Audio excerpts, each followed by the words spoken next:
Dans les eaux tièdes du Pacifique, une créature translucide dérive silencieusement.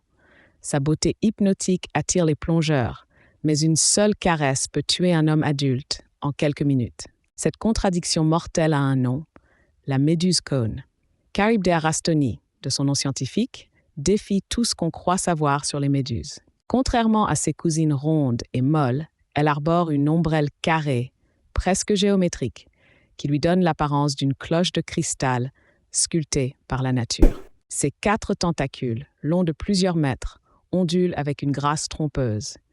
Chaque centimètre carré de ces filaments contient des milliers de nématocystes, des capsules microscopiques qui libèrent un venin neurotoxique plus puissant que celui du cobra.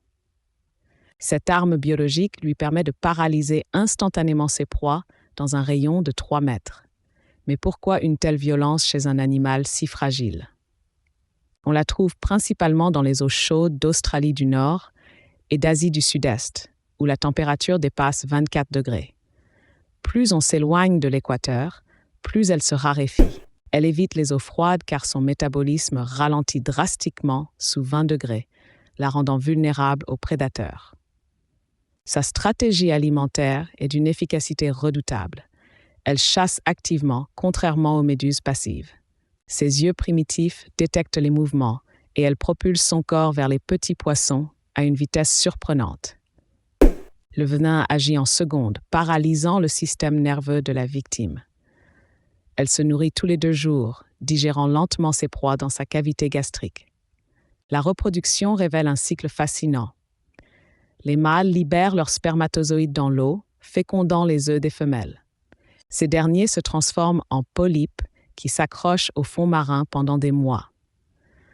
Quand les conditions sont optimales, ils bourgeonnent et libèrent de nouvelles méduses. Ce processus peut produire des milliers d'individus d'un coup, expliquant les invasions soudaines qui terrorisent les plages. Dans l'écosystème, elles régulent les populations de petits poissons, mais représentent un danger mortel pour l'homme.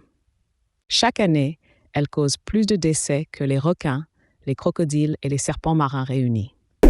Paradoxalement, son venin intéresse la médecine. Ces neurotoxines pourraient révolutionner les traitements contre la douleur chronique. Il y a 500 millions d'années, ses ancêtres dominaient déjà les océans. L'évolution a perfectionné leurs armes chimiques, mais leur fragilité physique est restée leur talon d'Achille. Le réchauffement climatique étend leur territoire vers les pôles, inquiétant les scientifiques. L'avenir de l'espèce semble paradoxalement assuré. Alors que la pollution détruit de nombreuses espèces marines, la méduse cône s'adapte remarquablement aux eaux appauvries en oxygène. Elle pourrait même proliférer dans les océans de demain. La nature nous rappelle ainsi qu'elle ne connaît ni bien ni mal, seulement l'impératif de survie.